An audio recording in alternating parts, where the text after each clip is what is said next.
এখন হযরত নূহ আলাইহিস সালাম, তিনি আসলে ওনার নাম কিন্তু নূহ না, উনি অনেক কান্নাকাটি করতেন, সেজন্য নূহ নাওহা শব্দ থেকে এসেছে। ওনার মূল নাম হচ্ছে তিনটা বলা হয়, একটা হলো হযরত আব্দুল গাফফার আলাইহিস সালাম, আরেকটা হচ্ছেন হযরত শাকের আলাইহিস সালাম, আরেকটা হযরত সাকান আলাইহিস সালাম। তো আব্দুল গাফফার অর্থ হল আল্লাহ পাকের যিনি ক্ষমাশীল, ওনার বান্দা। আর হযরত শাকের আলাইহিস সালাম যিনি শুকর গুজার। আর হযরত সাকান আলাইহিস সালাম অর্থ তিনি অত্যন্ত প্রশান্ত, খুব ইতমিনান, ধীর স্থির ছিলেন। সুবহানাল্লাহ, সাল্লাল্লাহু আলাইহি ওয়াসাল্লাম। এখন বলা হচ্ছে সূরা শরীফের মধ্যে প্রথম, ইন্না আরসালনা নূহান ইলা কাওমিহি আন আনজির কাওমাকা মিন ক্বাবলি আইয়াতিহুম আযাবুন আলীম। এখানে প্রথম আয়াত শরীফে যিনি খালিক, যিনি মালিক, যিনি রহমান, তিনি ইরশাদ করেন, ইন্না আরসালনা নূহান ইলা কাওমিহি আন আনজির কাওমাকা মিন ক্বাবলি আইয়াতিহুম আযাবুন আলীম। আল্লাহ পাক ইরশাদ মোবারক করেন, আমি হযরত নূহ আলাইহিস সালাম ওনাকে পাঠিয়েছি ওনার কওমের কাছে, এই বলে পাঠিয়েছি যে আপনি আপনার কওমকে ভয় প্রদর্শন করুন, সতর্ক করুন তাদের আযাব গজব নাজিল হওয়ার পূর্বে। অর্থাৎ কওম অত্যন্ত বেপরোয়া ছিল। এদিকে হযরত আবুল বাশার সফিউল্লাহ ইসলাম, উনি তো প্রথম রসুল, প্রথম নবী। ওনার পরবর্তীতে মশহুর রসুল হচ্ছেন হযরত ইদ্রিস আলাইহিস সালাম। এর মধ্যে অনেক সময় গেছে, এর মধ্যে অনেক রসুল গেছেন, ওরা মশহুর, উল্লেখযোগ্য। এরপরে হচ্ছেন উল্লেখযোগ্য হযরত নূহ আলাইহিস সালাম, ওনাকে বলা হয় আবুল বাশার সানি আলাইহিস সালাম। আবুল বাশার আউয়াল আলাইহিস সালাম, হযরত আদম আলাইহিস সালাম, উনি প্রথম। আবুল বাশার সমস্ত, আবুল বাশার ছিল মানুষের পিতা, সৃষ্টির পিতা। বাশার তো মানুষ। আর ওনাকে বলে আবুল বাশার সানি, অর্থাৎ উনি দ্বিতীয় পিতা। অর্থাৎ ওনার সময় বন্যা হয়ে সব ধ্বংস হয়ে গেছে। এরপরে ওনার ছেলে ছিলেন চারজন, তিনজন থেকে বংশ বিস্তার হয়েছে, এই জন্য ওনাকে আবুল বাশার সানি বলা হয়। তো সেটা আল্লাহ বলতেছেন, ওই সময় হযরত ইদ্রিস আলাইহিস সালামের পরে মুক্তালিফ বর্ণনা, এটা তারা অনেকে বাইবেলের বর্ণনা দিচ্ছে, অনেক কয়েকশো বছর, হাজার বছর অতিবাহিত হয়ে গেছে। তেমন উল্লেখযোগ্য কোনো নবী রাসূল আমরা তার সময় আনেননি। মানুষ খুব ব্যাপার হয়ে গেছে, অনেক হারাম কাজ করতো। তো সেটা আল্লাহ বলছে, আপনার কামকে বয়বৎ প্রদর্শন করুন, আযাব আসার পরেই তারা যেন ইস্তেগফার তওবা করে। তিনি গিয়ে বলেন, ইয়া কাওমি ইন্নী লাকুম নাযীরুম মুবিন, হে আমার কাওম, আমাকে যিনি খালিক, যিনি মালিক, রহমান আমাকে পাঠিয়েছে তোমাদের জন্য সতর্কের রূপে, আমি রসুল আলাইহিস সালাম, আমি আল্লাহ পাক ওনার রসুল আলাইহিস সালাম আমাকে পাঠিয়েছেন তোমাদের সতর্ক করার জন্য, আমি তোমাদেরকে সতর্ককারী। আনিবুদুল্লাহ ওয়াত্তাকুহু ওয়াতিউনি।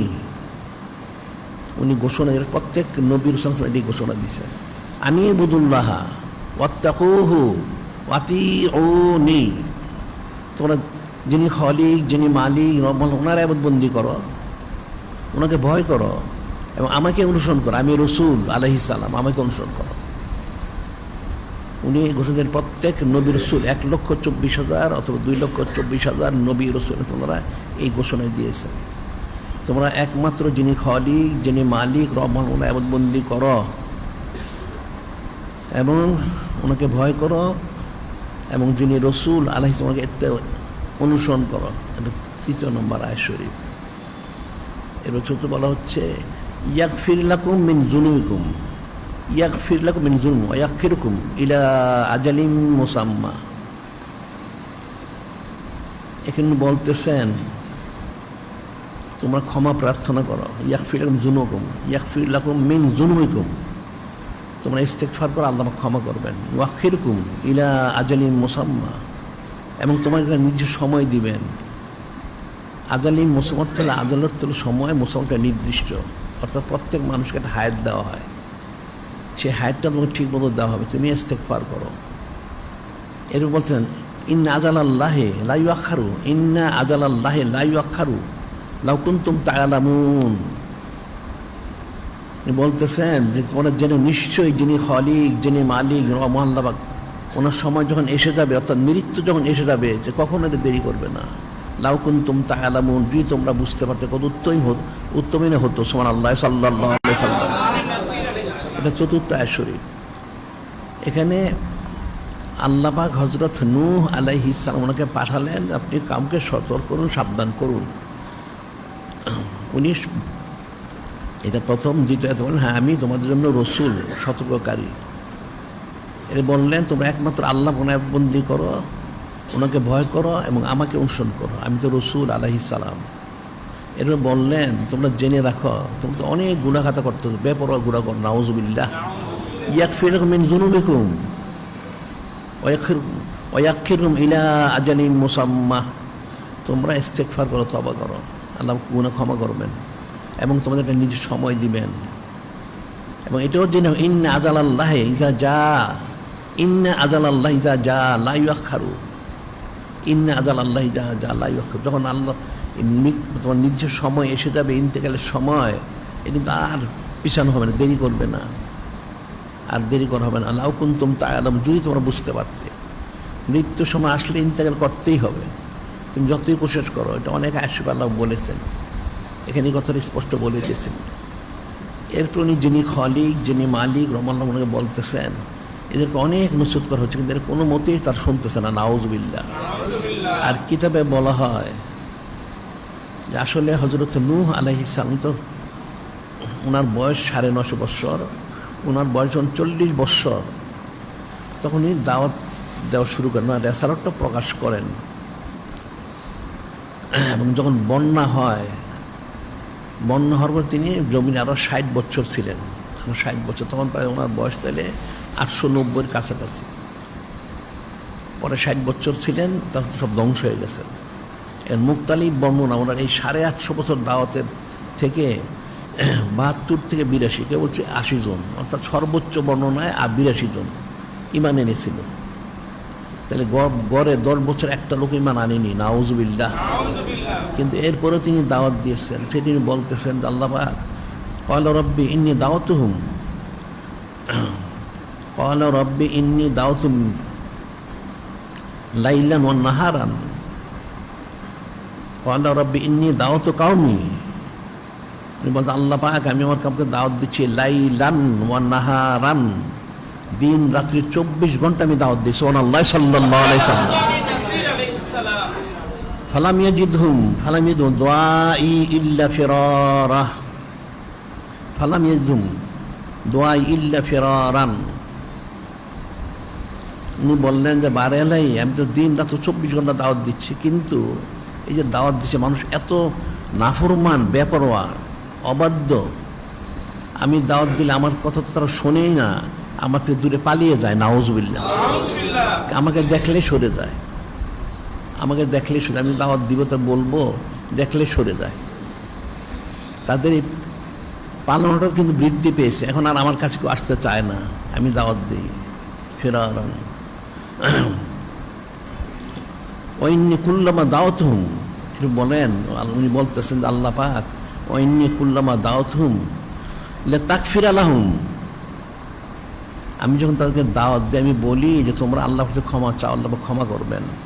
জালু আসাবিহুম ফি আযানিহিম, দুই কানে আঙ্গুল দিয়ে রাখে, নাউযুবিল্লাহ। জালু আসাবিহুম ফি আযানিহিম, আমার কথা শুনতে না হয় দুই আঙ্গুলের মধ্যে কানের মধ্যে আঙ্গুল প্রবেশ করে রাখে, নাউযুবিল্লাহ। ওয়াস্তাগশাউ সিয়াবাহুম, এবং মুখে কাপড় দিয়ে আবৃত করে রেখে যেন আমাকে না দেখতে হয়, নাউযুবিল্লাহ।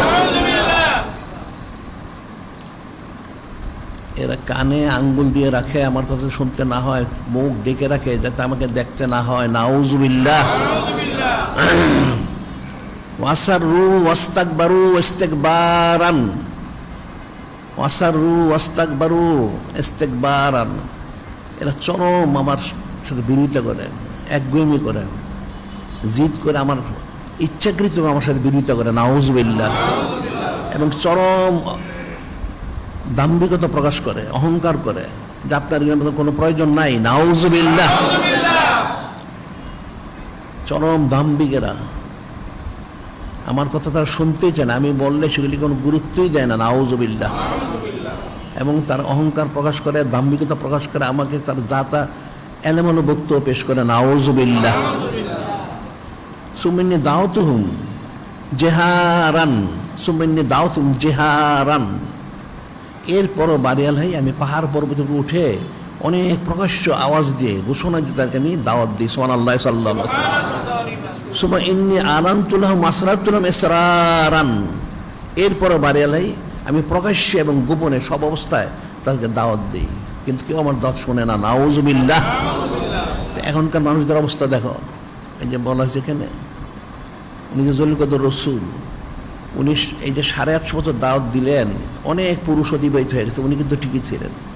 অনেক 100-150 বছর পর মারা গেছে, তাদের 8-10 পুরুষ 20 পুরুষ গেছে গিয়া, কিন্তু তাদের এত নাফরমান তারা ছিল, তারা তো ওনাকে দেখলে পালিয়ে যেত এবং তাদের সন্তানদেরকে বলতো, এই যে লোকটা দেখো, এই লোকটা একটা পাগল, নাউজুবিল্লাহ, তোমরা কখনো ওনার কাছে আসবে না, ওনাকে দেখলে ইট পাটকেল মারবে, নাউজুবিল্লাহ। এরকম নাফরমানি তারা করতো। তিনি তারপরে বলেছেন, এরপর বললেন, ফাকুলতু ইস্তাগফিরু রাব্বাকুম ইস্তাগফিরু রাব্বাকুম ইস্তাগফিরু রাব্বাকুম ইন্নাহু কানা গাফফারা। ঠিক আছে, তোমরা তারপর তওবা করো, আল্লাহর কাছে ক্ষমা চাও, তিনি তো ক্ষমাশীল দয়ালু, সুবহানাল্লাহ সাল্লাল্লাহু আলাইহি ওয়াসাল্লাম। এরপরেও তিনি বললেন যে ঠিক আছে, তোমরা আমার কথা শোনো না, আমার কাছে আসো না, আমাকে দেখতে চাও না, ঠিক আছে, তারপরে তোমরা ইস্তেগফার করো, ইস্তেগফার করলে আল্লাহ পাক ক্ষমা করবেন, তিনিও ক্ষমাশীল দয়ালু। এখন আসলে অনেক লম্বা কথা, ওনার বিরোধিতা করার কারণে তাদের কিন্তু সব ধ্বংস হয়ে গেছে, অনেক ক্ষতি হয়েছে। তো সেটা বলেন তুমি ইস্তেগফার করো, সব পাবে। বলেন কী হবে, তোমরা তওবা করো, ইউরসিলিস সামা আলাইকুম মিদরারা, ইউরসিলিস সামা আলাইকুম মিদরারা। বললেন যে দেখো তুমি খালেস তওবা, তোমার তো বৃষ্টি হচ্ছে না, অনাবৃষ্টি, খরা, তোমাদের ফসল সব নষ্ট হয়ে গেছে, বৃষ্টি হচ্ছে না, তোমরা ইস্তেগফার করো, আল্লাহ বৃষ্টি দিবেন, মুসুলধারে বৃষ্টি হবে, সুবহানাল্লাহ সাল্লাল্লাহু আলাইহি ওয়াসাল্লাম। এবং ওয়াইমদিদকুম বিআমওয়ালি ওয়া বানিনা, ওয়াইমদিদকুম বিআমওয়ালি ওয়া বানিনা ওয়ায়াজআল লাকুম জান্নাতিন ওয়ায়াজআল লাকুম আনহারা। যে তোমাদের তো সব নষ্ট হয়ে গেছে, তোমাদের মাল সম্পদ, এখন তোমাদের সন্তান জন্মগ্রহণ করে না, এদের বন্ধ্যাত্ব রোগ দেখা দিছে, অনেক বছর ধরে আর কোনো সন্তান জন্মগ্রহণ করে না, তোমাদের ফসলগুলি নষ্ট হয়ে গেছে, সমস্ত বাগান বাগিচা নষ্ট হয়ে গেছে, তোমাদের নদী নালাগুলি সব শুকিয়ে গেছে, ঝর্ণাগুলি শুকিয়ে গেছে, পানির অভাব। তোমরা ইস্তেগফার করে আল্লাহ পাক মুসুলধারে বৃষ্টি দিবেন, তোমাদের সন্তান, তোমাদের আলাউলাদ, তোমাদের সম্পদ বৃদ্ধি করে দিবেন এবং তোমাদের বাগানগুলি আবার জিন্দা করে দিবেন, তোমাদের নদী নালা নহরগুলি আবার জারি করে দিবেন। তোমরা ইস্তেগফার করো, তওবা করো। তারপরে তারা কথা শোনে না, নাউজুবিল্লাহ। বললেন মা লাকুম লা তারজুনা লিল্লাহি ওয়াকারা। উনি বললেন মা লাকুম লা তারজুনা লিল্লাহি ওয়াকারা, তোমাদের কি হলো, তোমরা যিনি খালিক, যিনি মালিক, আল্লাহ ওনার এই বরত্ব শ্রেষ্ঠ মানতে চাও না, নাউজুবিল্লাহ।